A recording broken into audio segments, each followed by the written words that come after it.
Actually, matagal na yung natanggal. Parang 1 year ago, 2 years ago lang nga po. So, ginagamit siyang tanggal to? Oo. Ay, gano'n?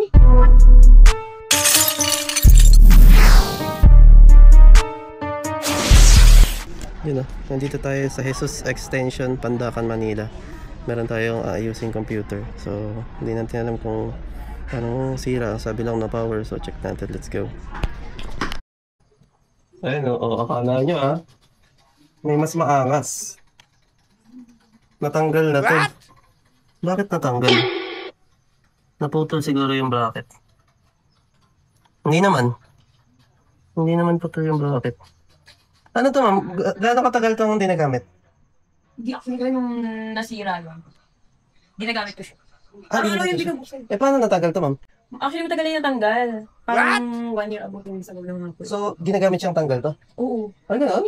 Sinasabit ko minsan kuya, tapos minsan natatanggal. So, habang nakasabit siya, working naman, nagagamit Opo, naman. nagagamit naman. Okay.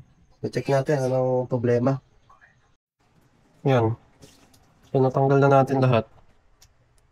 Ang problema ngayon, hindi maisalpak to ng maayos. Ang tigas eh. Matigas yung pagkakaano nito. So, gawin natin, test na muna natin itong power supply.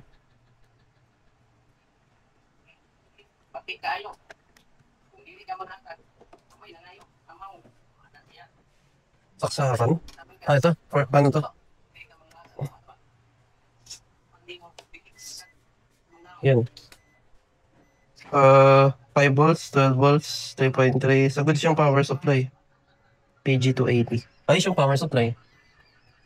Yung namamatay, nandito yun. Dito, sa main parts or sa video card. Yan, ilabas yung ilabas to. Ito power supply, di mo na paghihinalaan yan.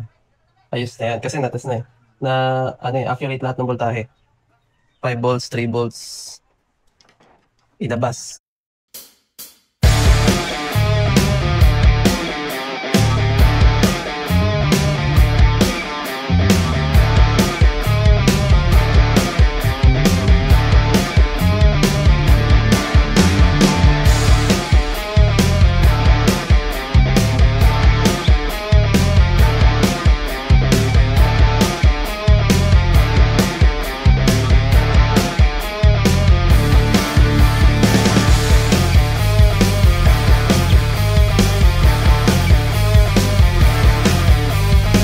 Yan, try natin So, tinanggal ko tong CMOS battery kasi pwedeng shorted to. So, pagka ito yung nagkakos, mawawala yung ganong sakit niya na pagka pinapower, namamatay. I-try natin i-power.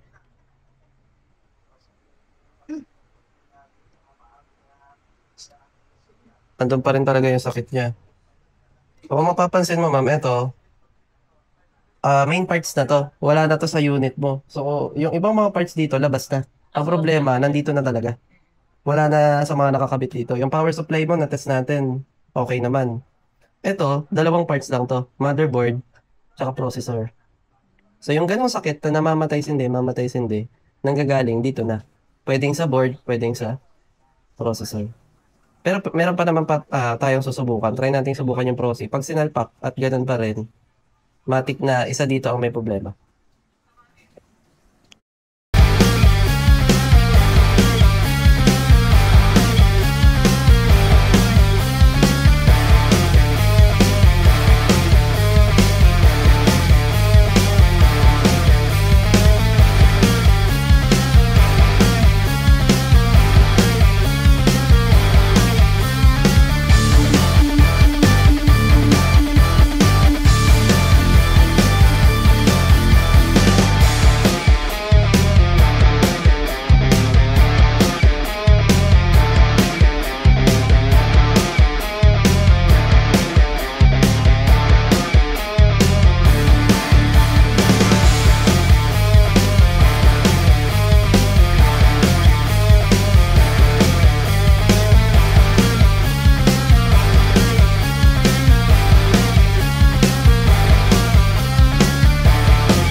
Yan. Itong unit ni ma'am, nandito yung problema talaga eh. So, itong board proxy niya, 7th gen. Ang generation ngayon, 13, 14. So, kaysa gumastos siya ng 2,000, 3,000 sa pagpalit ng kung ano yung sira, idadagdag niya na lang pambili ng bago. Magdadala tayo ng B450 tsaka Ryzen 5 na proxy. Let's go. So, ito yung luma. Ito yung ipapalit natin. Ryzen 5 na naka B450 na board. Sinusulpak na natin. Brinumber ko na. Pero ayaw pa rin matanggal ng dumi. Ayun o. Kailangan talaga siyang punasan isa-isa. Kahit anong blower, mahal na mahal talaga ng alikabok yung PC na to. Ayaw humilalay.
Ayan, naikabit na yung bagong board proxy.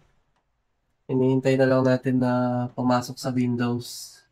Tapos kumpletuhin yung drivers. So, ang problema dito, may chance kasi na hindi pumasok sa Windows. Gawa ng yung Windows na to naka-install sa Intel. Tapos yung pinalit natin AMD.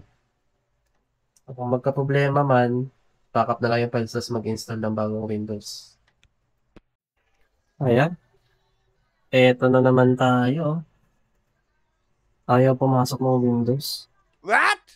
So, dahil ayaw pumasok ng Windows, binackup natin yung files. Tapos nag-install tayo ng bagong Windows. Ito na, okay na to. Ayos na to. Drivers na lang. Uwian na. Alam na, uwian na. Ayan, eto na naman tayo. Uwian na. Ito na yung bagong unit ni Ma'am, Ryzen 5 3400G. Wow! Same pa rin yung memory, yung HDD, yung SSD, tsaka yung GPU. Board proxy lang yung pinalitan. Ayan. So, let's go. Uwian na.